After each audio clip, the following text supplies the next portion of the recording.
Well, hello, Swaroop Hegde. Hello, Samuel. How Or you doing, Sammy. man? It's great to be here in Denver, Colorado, ETH Denver 2024. This was a big moment for us at Powerloom for a couple of reasons. One, because this is the very first time that most of the team has been together at a conference.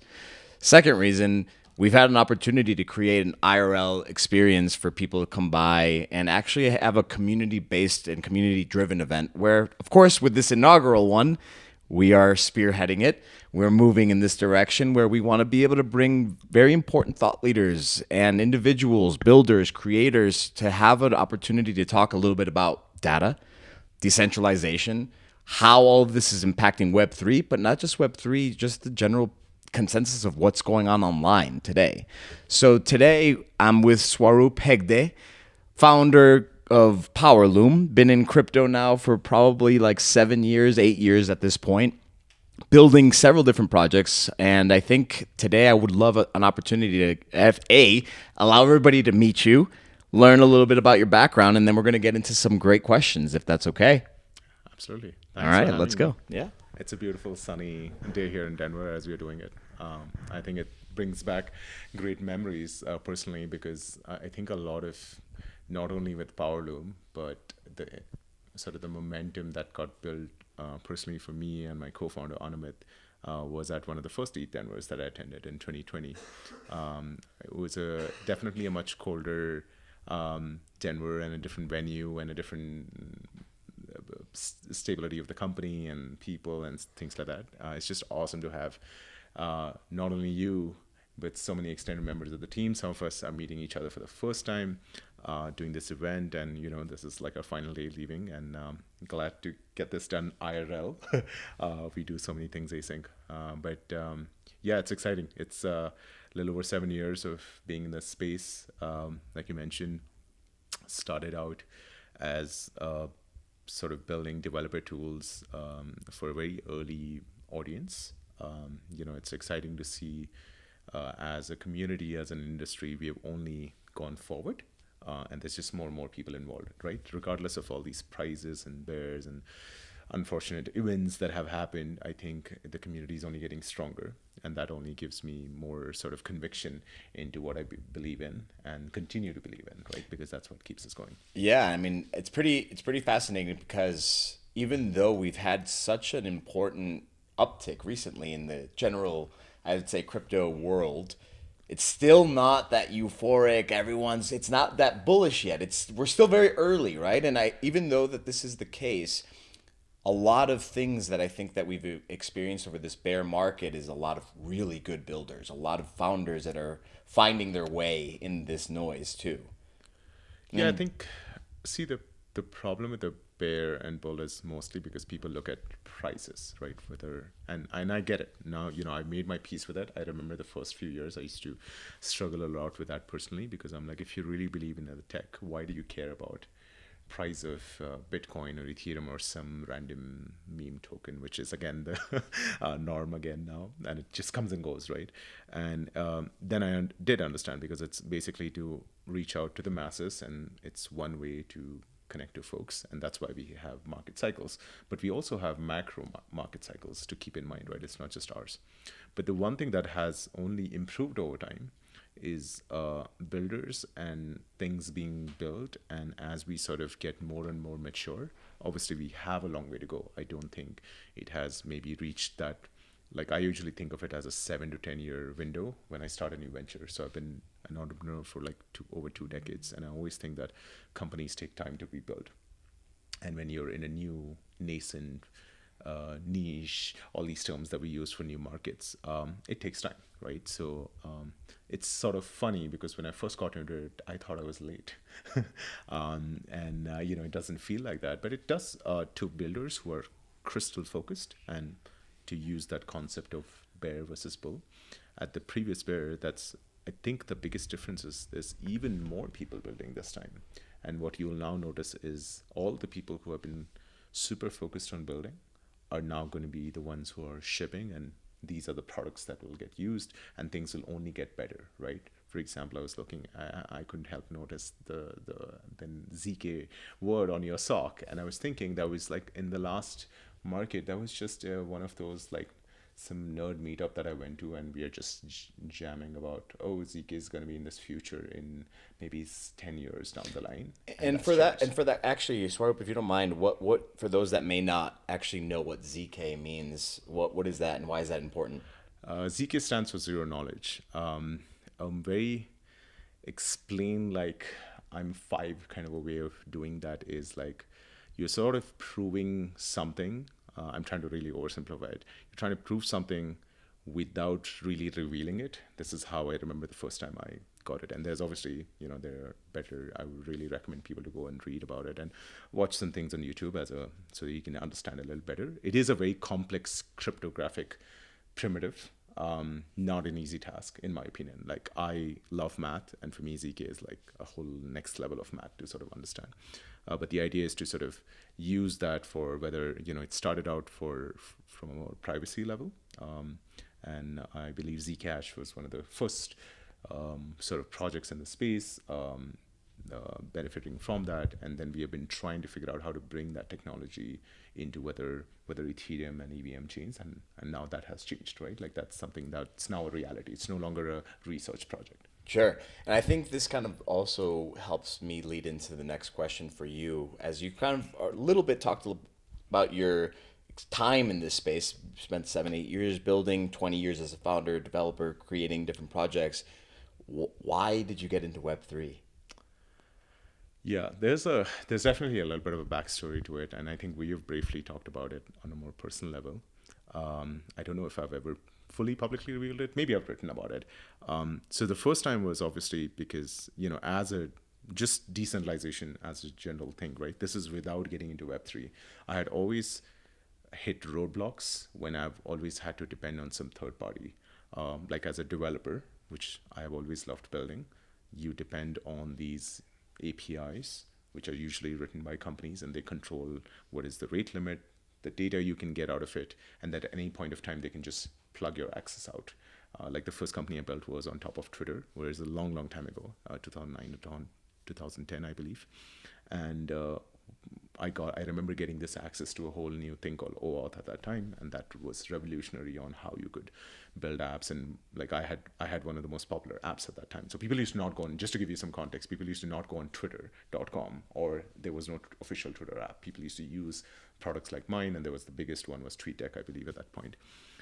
So they came up with this thing, and I believe I remember one day there was a flaw in that system, and they had to plug it out. Now, it only affected maybe 150 people, and I remember my ID was 37, so I had the 37th ID in the Twitter platform. It's still there. I went and checked it recently. It's ID number 37, and they just plucked the access out for whatever security reason, but that just killed my product that day, right? And that was my most expensive lesson. Imagine putting your years of work into something, and then it's just gone. Right? Rug. Well, I wouldn't call it a rug, considering that it was free. So that's the problem, right? So you're sort of, and again, these are like, because that's how centralized entities work. And now, obviously, at that time, for me, decentralization at 2010, now I probably only know a little bit about Bitcoin at that time. I think the white paper just came out, so probably didn't know much. And I'm also living in some small part of India, so I don't really have access to a lot of the new tech and stuff. But the internet was good enough to sort of know that. But yeah, I think I started to think about it. I remember BitTorrent was the first sort of decentralized system that I could understand, because you had all these peers and stuff like that, but that was the whole concept, right? It was a peer-to-peer network, and it really fascinated me because I was like, oh, cool, I don't need to download this file from a certain server. And there are like a bunch of people connected. But yeah, moving on, I think it was 2017. I had just exited out of. I had sold my previous company. It was an esports, professional gaming, a bit early for its time, but I was actually thinking about what is the next venture I want to be doing, and I had heard about Ethereum by that time, but I didn't really know what it did.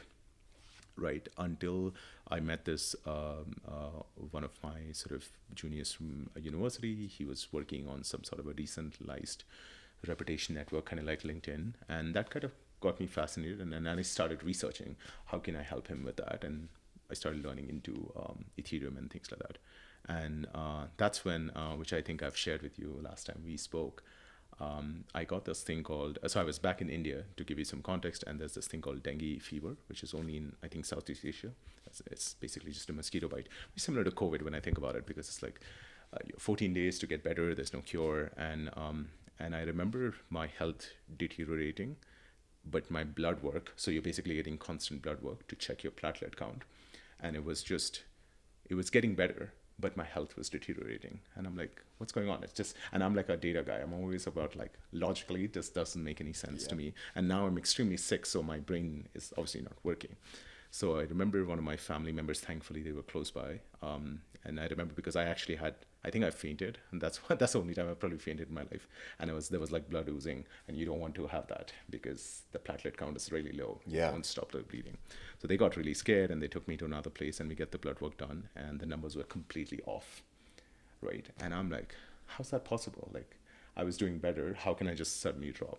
Turns out the previous clinic that I was getting the blood work done from, they were just randomly printing whatever number they wanted, or they made a mistake. Now, I couldn't prove it at that time because I remember I had it on some WhatsApp or something like that. There was no, again, these were centralized systems, and then, who even knows what data was sent to me. So I remember losing my phone. So many things happened in that crazy week.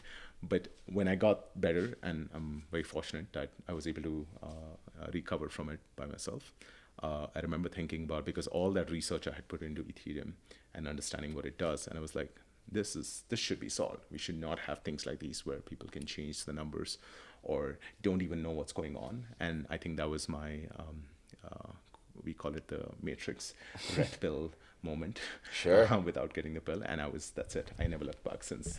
But yeah, that was the story. Because of a personal health scare and your experience with obviously the healthcare system in India in that case, that kind of perpetuated this like urge to further kind of deep dive into what you were already kind of learning about with Ethereum. Yeah, right? like how can technology solve it? Because I've always thought about that. This is not about just because of Web3. Sure. Everything in my life, I think most things I've worked on is because I'm like, it's like what we call it's a very Silicon Valley term. It's like a personal itch. And as a hacker or a builder, you're always trying to solve for this personal itch, right? Now, it can be crazy because you think it's a big problem, but it may not be.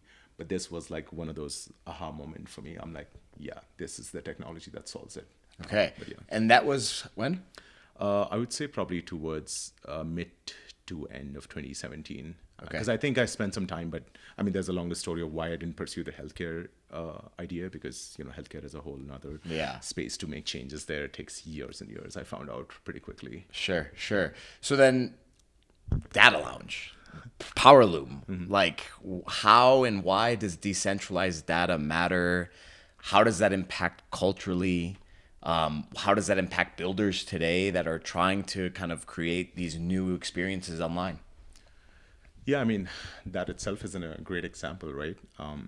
Having access to data that is, one, transparent, right? Like I gave you more of an origin story, and that's where I just wanted to know that, is that number true? It's so simple, right? It's just a 3-digit number that I was trying to track. And now, obviously, blockchains inherently do solve this, right? We have, we can store bits of data, but then when you start to analyze it, especially when you have off blockchains itself, and when you start to run multiple layers of, composing all that data, especially across chains and all those things, that's when things start to get more complicated. And that's where Powerloom sort of came in as a sort of a thought, to be honest.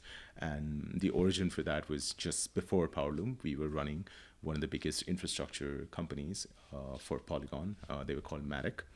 We used to run all their RPCs, and that was sort of an extension to what we were doing during COVID. And then, Polygon itself was so big that, we had all these customers using the RPC, and like if we went down, they would go down. And I was like, that was my number one thing that used to bother me at nights. I couldn't sleep because I would be like, what if I'm sleeping and it's down and things like that, which is not how things should be, right? Sure, We're already in Web3. Why should centralized companies like me be in control or be a reason for what we call in engineering terms as a single point of failure. Sure. You don't want that. Obviously, more people came along, so that was sort of solved, and that was a solvable problem. The second was the efficiency itself, right? Because what I noticed is a lot of these customers would run some sort of a centralized indexer, or they would use another tool, but that itself was not really verified. And I think we took the source of truth, which is like verified, and we started playing with it. And then finally, as we are consuming it, it's lost its whole verifiability, right? And I think that was like something that bothered me. I'm like, why do we have that? And yeah, that's kind of where the Powerloom idea was born for us. And we started working on a way to solve this using a protocol. But this was like, I would say, early 2021. Okay, And, so sometime from 2017, you were building with your previous project and being able to kind of like deep dive with Polygon. That's quite significant, I would say. And running over 1 billion RPC calls on Polygon or Matic, for that matter, is pretty. I think that was the peak. I don't know if what was the final number, but that is my. I used to build. I always build things in public. So I think Pratik, who's now part of the team, and I think that was like our first. There was like our first big push, and there was like no marketing. I used to just put up these screenshots. Hey, look at our usage right now. But yeah, so we had hit that organically. But yeah, that was also scary. Imagine so much going through just one entity, and there was also, it was sort of both good and bad. And I think this is the evolution of that. Sure. Okay. So you learned pretty quickly over those years that even though you were working in this so-called Web3 decentralized kind of new way of participating online, it was yet still very centralized. And you found an opportunity to create what is now Powerloom. How does this impact builders? So the key thing is that Powerloom has always been about decentralization from day one. It is a word that we use so casually in our space that even I'm scared, even though that's like literally been part of my vision from day one. What does it even mean? Yeah. Right? Like, isn't that's probably more important than like whether we solve something for builders, because there's so many of us out there doing different data projects. So the key thing is any data that comes out of Powerloom can be trusted. That was like our mission statement, almost like that. Like, when we started this. Mm-hmm. Now, obviously, it has taken us time to sort of build it, and we will continue to build it. I still think this is like our day one, day zero, or whatever. The beginning of the beginning. Yeah. Beginning of the beginning. And the second thing is just since it's a network, and we call it a composable data network, for the network to work, usually there has to be contributors, right, who are contributing data here, right? So it can't be Powerloom as a company doing it. Powerloom as a company only exists till the network goes live. That's usually how I always say. Powerloom Inc. will exist till the Powerloom network goes to mainnet. And for some of you guys that are actually listening in today, we're in March now, and actually about 4 weeks ago, Powerloom went ahead and had a very important day. We went ahead and had our very first moment to enable the public to participate in this very protocol. Mm-hmm. So kind of keep going on that. Yeah, absolutely. And thanks for bringing that in. That makes my life easy to explain how we're doing it. Yeah. And so we have this concept of what we call as Snapshotters. In a more simpler way to understand for the audience that probably might find that term a little confusing because we use it in various ways in Web3. But it's essentially they're just indexers, right? The only difference is we don't call them indexes is because we don't have this concept of database or querying in our protocol. It may change in the future depending on people building on top of us. But inherently, the protocol is designed that the final snapshot of the data that is being consumed is ready to go. And this is contributed through these snapshotters. And as you talked about, and maybe I can talk a little bit about what we did. So what we decided to democratize that aspect. This is something that has always been very difficult in our space. If you want to be part of a protocol, usually you mostly are just either a developer who's building on top of it, or you're just some sort of a retail consumer. And if you want to be like an operator, and that I think is a good term to use because to be part of an operator in the protocol, it's usually somebody who needs access to infrastructure and capital in like real money, and not to speak for competitors or other projects, but it usually ranges in like tens or hundreds and thousands of dollars worth of value just in capital, and then on top of that, infrastructure and the effort that is required. And what we did is we obviously we ran some things, and we can talk about it a little later on how we got here. But at the moment, we are giving access to 10,000 people, or we call them slots. Obviously, people can get more than one slot, but 10,000 of these people can essentially become part of our network by just minting this NFT on Polygon and immediately start becoming an operator in the network. Obviously, we're still in testnet, but it is our dress rehearsal for the mainnet. And this has given opportunity to people who are not even technical, to be honest. And I was very surprised when I saw the results. There are people who are just like, hey, I really want to be an operator and have no experience. So initially it sort of scared us because we were like, oh, we may not have designed this for absolute non-tech audience, but they've all been able to figure it out. And I think we have most of those nodes actually already online. Yeah, so that was something that you probably, it might be good to touch on, is like this testnet that's currently ongoing isn't the first testnet, right? There was an opportunity where I think it was like in September or October, there was an incentivized testnet with CoinList that we enabled 20,000 participants to run about 100 nodes, and this was a much heavier, I guess. There's a longer story to that. Okay. Exactly a year ago in this very city, I think I met my advisor. We were just a small team at that time, so I met him after a long time, and I open sourced Powerloom and opened up our first, it was called an off-chain consensus testnet, but that was like literally our first one when we first opened it up. Obviously, people didn't know much about Powerloom, and then since then I think we haven't looked back. It's been like we've been on this goal of how do we get to next level, and what you mentioned was started sometime, I believe, in August. Okay. I think we announced it in August. We started it in September.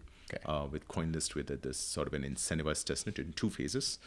Phase 1 was for these same operators. We probably expected 10 people to sign up. We had 5,000.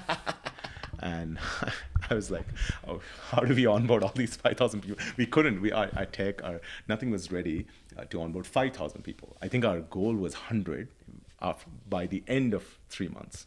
And we had already like thousands of people applied. And I think at 5,000, we had to stop the applications, I remember. Because we were like, we just won't even be able to go through, it was a very manual process too, just to give you an idea. There was none of these mint and stuff, and we were just trying to figure it out. So yeah, we ended up onboarding 100. I think I would say about 30% of them went through all our stages. It was a lot harder to become a Powerloom operator at that time. And that's been the learning, right? How do we make it easier and easier? And the 20,000 hit when we decided our communities continues to grow.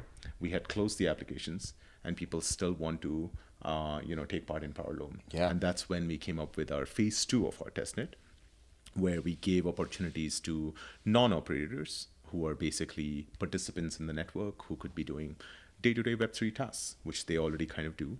We partner with Polygon ZK VM, and that was like actually a very bold move from our side. It had gone mainnet. And we decided that we're going to test with real data and real transactions, so it required real gas. And again, we thought, okay, maybe a few thousand people will try. 20,000 signed up for that. And a lot of people attempted the tasks, and you had to do on-chain tasks. And this is more like, whether there's this concept of quests has been very popular, but we wanted them to do things that are what you would do in a Web3 world generally, right? Like whether it's swapping tokens, whether you're creating safes or you're trying out some certain dApp. But yeah, that was this history before all of this, before we came up with the mint. But sure. And I mean, there was a lot of learnings. So you had only 100 nodes. It was a lot heavier task for people. It was probably not so simple for the layman person to be able to run a node, right? Yeah. And I think part of the question also was like decentralization and why this impacts culture and how does this affect not just builders, but people that are interested in getting into this. And so from those learnings from that incentivized testnet, being able to create this light snapshot node is exactly that attempt to say, hey, there is an opportunity for a non-tech person to almost have basically like a one-click maybe opportunity to run a node, or Yeah. what's going on with that? That's probably more longer discussion, but in sort of in a nutshell, what we thought about was, okay, we did the phase 2. Obviously, that was more for participants, and we've been constantly thinking. So I believe we tried the phase 1 snapshotters to help us during the phase 2 tasks and stuff. So all that was data, right? So it's data being collected. We work with a partner called Merkle, and it was fascinating because up until that point, they had to depend on a centralized API to fetch these on-chain transactions too. And this was like, we kind of dog-fooded our own protocol to build this use case that we had not even thought of. We were just doing it to test something, and it ended up becoming something that was so useful that we were like, oh, cool, they can actually use this. And then our snapshotters who had done the phase 1 helped us strengthen that network, because you have to reach consensus. That is super important, because you don't want only Powerloom as a company running these nodes. You want it to be with the people. And my goal always was, so I just did a little bit of a, not off topic, but like I personally am, and I've always tried to play with nodes right from the first time I got into Ethereum, because I remember setting up my own node, because I'm like, if it's decentralized, I want to be able to run it. Yeah. And that is what fascinated me. I'm like, wow, I don't need someone's API. Like, I mean, I know that it's not easy, but it was fascinating that I could just be in full control of my data, right? Because I'm running the node, I'm able to get the data, I'm able to interact with the network. So when ETH was going through its merge, which I think originally was coined as ETH 2.0. I don't think we call it anymore. But before the merge, there was this concept of you would be running these ETH validator nodes. For that, you needed to run the Ethereum node, but also this beacon chain, and then the validator that is sort of attesting to it. So it's a little complex setup. And you need to also submit 32 ETH if you want to do that. And that's something that's like, obviously normal people probably don't have access to. Don't have access to it. 32 ETH hanging out. But it is the most decentralized system built to an existence. It's my inspiration, right? I'm like, wow, they were able to achieve that. And for a long time, we didn't know whether it was going to go through. Just so you know, right? It was a very one-way thing for the longest time until the merge happened. Because once you deposit it and you're running all these nodes, you may not even get your ETH back, because the contract was written in a way that you can't withdraw it, right? It's all code. And their whole thing was, this has to lead only when there's an upgrade. A hard fork is when we upgrade the protocol to it. So yeah, so that happened obviously, and that was a massive success. And there are ways right now where, without going too detailed into how ETH Validator works, but there are other ways where you can take part in, I believe, Rocket Pool and a few others, where you don't need to submit that much ETH. Sure. But that's the thing, right? So I'd always been taking inspiration from that. Like, how do we build something like for Powerloom? We are obviously at a much smaller scale, because this is like backing the biggest network in the world. Sure. And there's an incentive, and there's also ethos, right? Like, I believe in the ethos. So I'm not doing it to get something out of it. I'm being a part of the Ethereum ecosystem, Sure. where without the mining concept. Yeah. And maybe you should talk a little bit about it. You have the experience there. I was never a Bitcoin miner, so I don't know much about that. And yeah, so that's how we started democratizing this aspect for snapshotters. So this is not like the typical validator, because you're actually doing some work. You're snapshotting data, and 100 was again a very small number, right? And that's when we started, this whole composable. There's a reason for why we are called composable. So it's all about data markets. So we start thinking, what if we made a lighter version, so that if you want, you can still get more slots, instead of like getting this massive node that you have one to run. big computer, right? Or one computer. big Exactly. GPU of sorts. So break it down, and in technical terms, we just say atomic. So basically, what is the smallest thing you can go to? And it can probably go even smaller, to be honest. We're still like working on it to make it simpler and simpler. And that's when we kind of, I would say we reduced it, looking at that data, I think we reduced it by like 90%. So essentially it was like 1/10 of the original phase 1 snapshotter. And then we also, because we wanted to challenge ourselves, we were like, okay, how do we 10x the numbers? Because 1,000 was always my idea. I wanted 1,000 nodes in our ecosystem. And because these were light nodes, I think that's when we ran some numbers. Obviously, it is a bit of an experiment, right? Sure. We're like taking a risk and seeing, will people respond? And then, yeah, we just set a number. We thought, okay, I think we can do 10,000.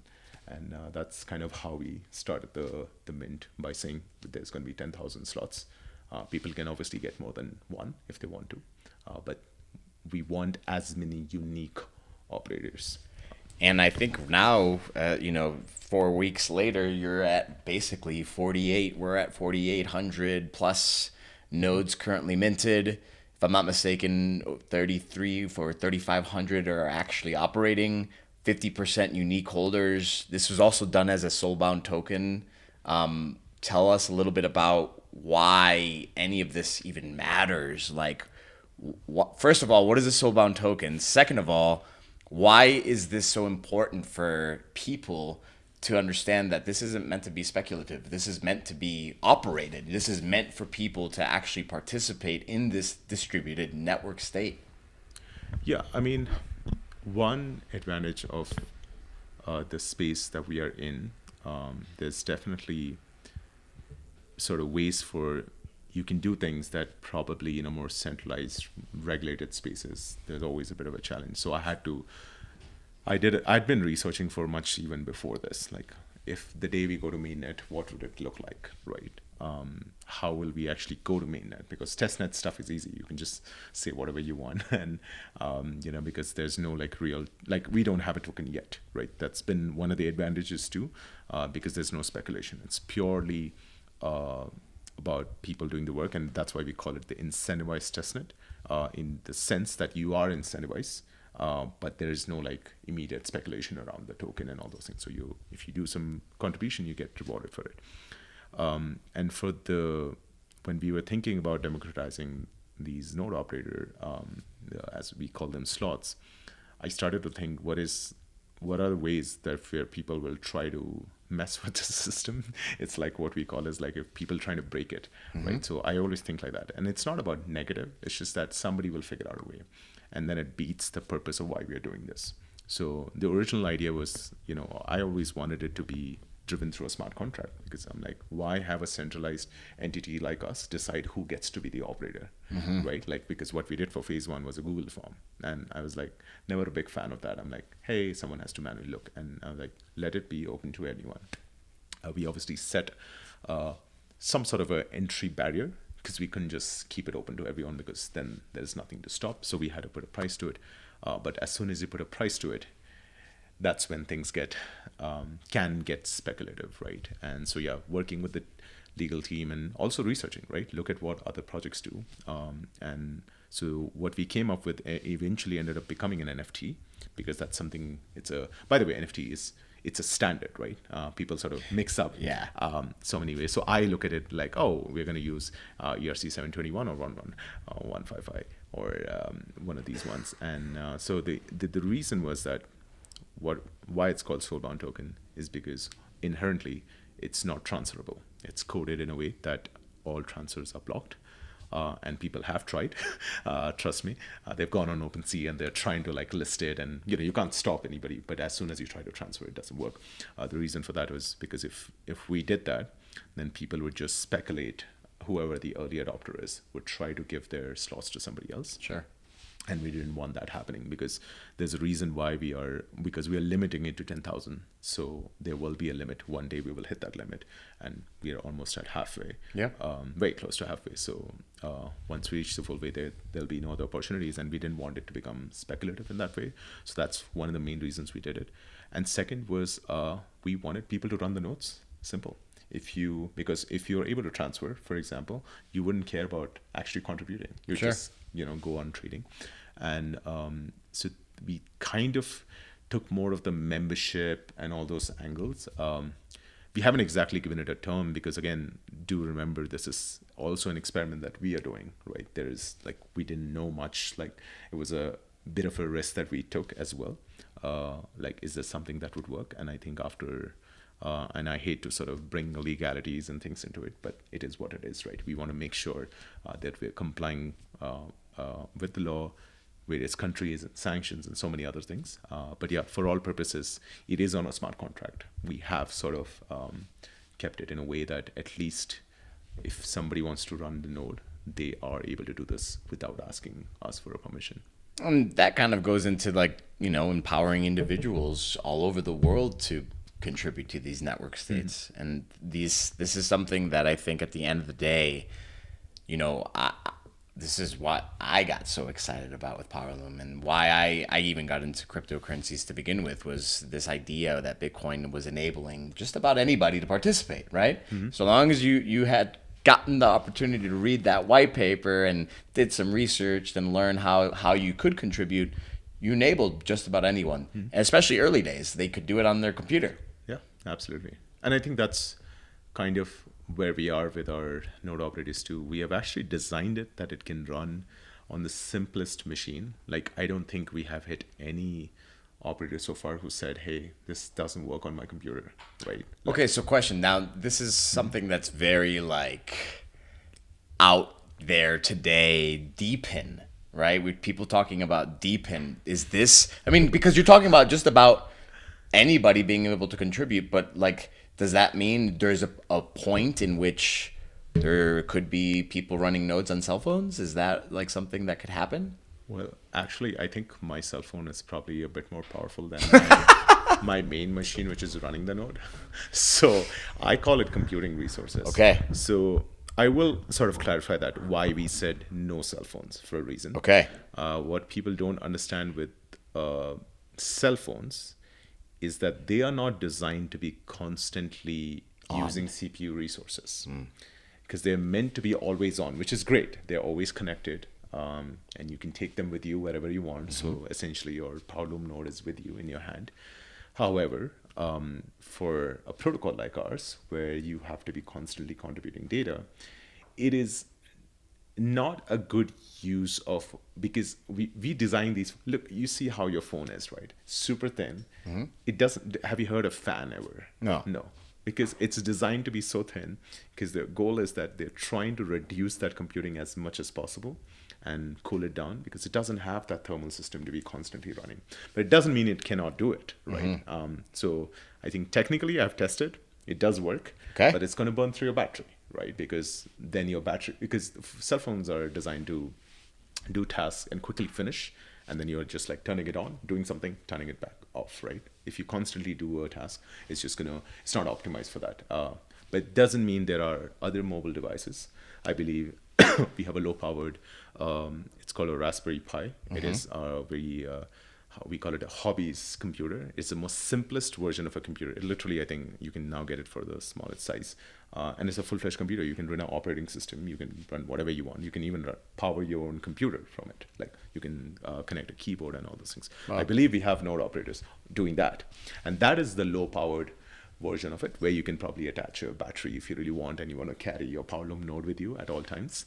But realistically speaking, we would definitely encourage people to keep their nodes running in a stable place. Yeah, sure. There's no it just sounds. I'm a guy who likes to not throw fancy. That's why as soon as you use that term, my brain was already thinking, I'm like, are we that now? Because people have coined a new term. Sure. And is it doing it for for example, I have a watch right now. I'm not a big smartwatch guy, but I have this. It came as a gift, so I wear it. It's nostalgic. It can run the Powerloom node. Is it realistic? Probably not. I wouldn't want to run it on it. And I noticed some tweets about some other protocols where people are doing all these things. But we also have to be realistic. So maybe for fun, for a hobby, sure, do it. Right? That's what I would recommend. And eventually, if we get to that technology where I believe we have these, we have IoT devices. That's what I personally believe in. Those can definitely become nodes.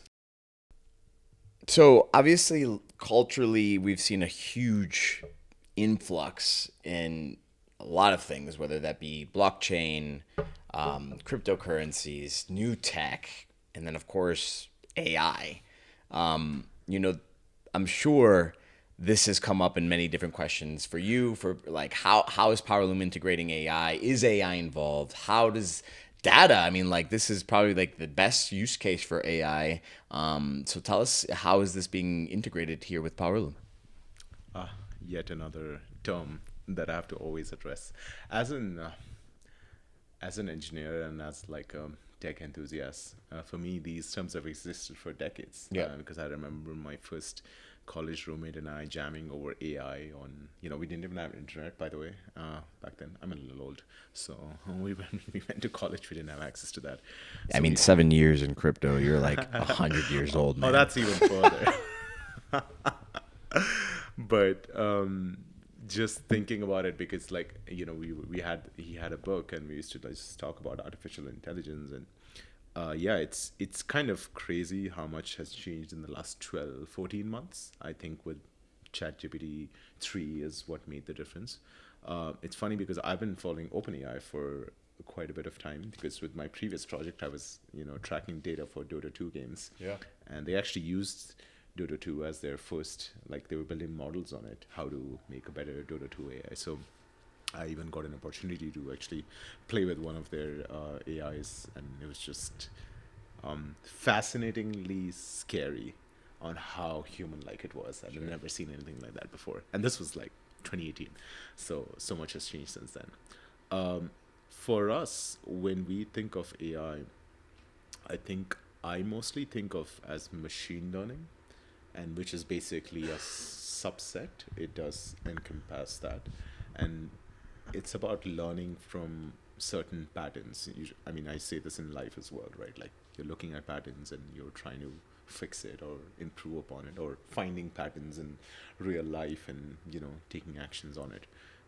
Day-to-day tasks, right? When you're driving, your brain is mostly trying to learn how by looking at things, and you get better. And I think that's also how they've been training these driverless cars. They've been just making them drive and learn from it. So when we internally think of it, we use that term machine learning within our thing. Obviously, it's one of our more research segments. It's not something we're ready with today, but it's been part of I think it was part of what Anumit and I have been doing even before we started Powerloom, because we used to think about whenever there was data, and we used to think about if we had to extract it, how do we come up with a smart way to do it without having to write code, right? And I think I remember GitHub's Copilot was one of the first things that I saw, which could take our code and auto-complete it, and that was basically also, and I think it's also part of the OpenAI's thing. Microsoft uses it now through GitHub. And for us specifically at Powerloom, when we have what we call as data markets, I talked about how atomically there's something which is something very, very small. For example, we have a use case with Uniswap, and where let's say we track ETH to DAI pair, which is both are decentralized tokens. And you're just tracking the price of that and the trades that are happening in every block, or let's say every 10 blocks or something like that, right? We call it an epoch. So how do you sort of automatically do that for not only all the pairs, but when something new gets added, what is relevant enough for it to get tracked by the Powerloom network? So these are things when we first started about 3 years ago, I started thinking about, like, the only problem with that is it's like it's a whole another segment that you have to put your effort into. The good thing that has happened in the last 2 to 3 years is that as an industry itself, it has evolved so much that I think we might have to put far less effort than I first thought about it the first time. And like one of our lead engineers, Akshay, when we hired him, he has a master's in that as well. And, wow. I've actually had to stop him. I'm like, we will probably get distracted by doing more cool things. We need to be focused on shipping our protocol. And now that we're very close to it, we have been thinking about it. We've been thinking, how do we use as we add more and more data markets, how will one, for example, we have 10,000 Snapshotters. How will it be decided who goes after which data markets, right? And it needs to be, it's kind of like, I hate to use the term, like an on-chain AI of some sort, Sure. which can sort of transparently do this so that we are not deciding for them. Or there's probably some way that Snapshotters themselves decide. They use these AI models to decide, oh, these are worth snapshotting for. And obviously much of this can be done without our help too, right? Like it just takes a little bit of effort to go in. But and when you say data markets, what is a data market exactly? Yeah, so data market is something in our thing, atomically, the smallest piece of data set that we the Powerloom network is sort of snapshotting. So I'll sort of repeat that example. So we have a Uniswap use case that we built. That was one of the first things we built a long time ago. Obviously, it is more for showing the final analysis of top 10 pairs, how are they trading, what's happening with each individuals, what happened in the last 1 hour, and all of those things. But when you sort of break it down into the most simplest thing, so usually you have I believe they call it a pool now, and it's let's say a DAI to ETH pool. So each time DAI is swapped for ETH, there's a price, there's liquidity, and each time there's a trade volume of how many trades are done. So this is basically 2 data markets, we could usually say. And this is the simplest thing in that particular use case. Now, every use case could be different. Like if we do it for something for NFTs, maybe we are tracking each time. What's your favorite NFT? I was going to ask you. Sure. I mean, I personally care a lot about on-chain music. On-chain music. So with the on-chain music, every, let's say a specific song, if we are tracking all that, that would be one data market. Okay. Powerloom. Of course, this is not like rigid in the sense. We're just trying to simplify it so that the more atomic we go, the easier it is for people to sort of contribute to each data market. That's how we sort of do it. And it's also our way to turn it into a marketplace, because the idea is that if we did that as one big use case, then everyone has to run nodes for all those sort of data sets. Yeah. So we wanted to break it down in a way that, let's say Sammy wants to run it only for these markets and Swaroop wants to run it for XYZ things. And so then AI could potentially help delegate somehow. Yes, that might be a little complex on doing this on-chain. How will this on-chain AI look like? But there are ways. We are actually experimenting with it Cool. secretly in Yeah, our yeah. little testnet right now. We haven't really published much because I think we are very data driven. Sure. And we want to back things with data. So just using a term doesn't excite me or my team. It's in our DNA. We're not like, and maybe it's a good and a bad thing. I guess some people would say that you want to brag about it. But I think for us, it's like when we're fully confident that, hey, this is working, then we would love to publish and give more details on how it Sure. works, right? But the actual one where we think it provides the best value is essentially to expand to more and more use cases. And as more use cases come to Powerloom, how does each data market look like, so that no one might even need to code one day. Like right now, a little bit of it is done by our team. Some of it is done by our external, let's say our we call them curators, but like it's basically developers coming with all this business logic. If AI could potentially make that business logic for us, which actually kind of already does for us, like we've been experimenting with it, but that's our goal, right? So then the possibilities are endless for Powerloom. Sure. Because we can then support most of the data sets that, like, it's almost like before Sammy you even come on Powerloom is like ready for you. Yeah. This is like it's very easy to say that because most people are like, oh, we have indexed all of blockchain data or all of those things, and our protocol has a different approach. So this is where we think it is a more efficient way of sort of doing something, and yeah, it could play a pretty big role. So for that, I would say right now I don't think Stay I want tuned. to reveal anything. Yeah. Oh, Maybe I love can, that. You can. I'll drop a hint. Think of what kind of a domain would Powerloom have if we had an AI division, and that's all. I'll leave it at that. Some alpha. I love it, man. Well, honestly, in general, 3.5 years of a tremendous work has been put into this, and you know, yourself, your co-founder, Anumit, your CTO, and now a team of 7. Team of 12 now, actually, and then extended team in Dubai, research team. I think the future is looking quite bright for Powerloom, and honestly, it's exciting to be here in Denver. We held our first IRL, activation here. We had a great turnout. Got a chance to hang out with different communities from, of course, Base, from Gitcoin, from Kernel, from we had panels. There was a whole lot of stuff that was going on, and in general, I think this is just the very beginning of what's to come. We have a huge, long road ahead of us this year.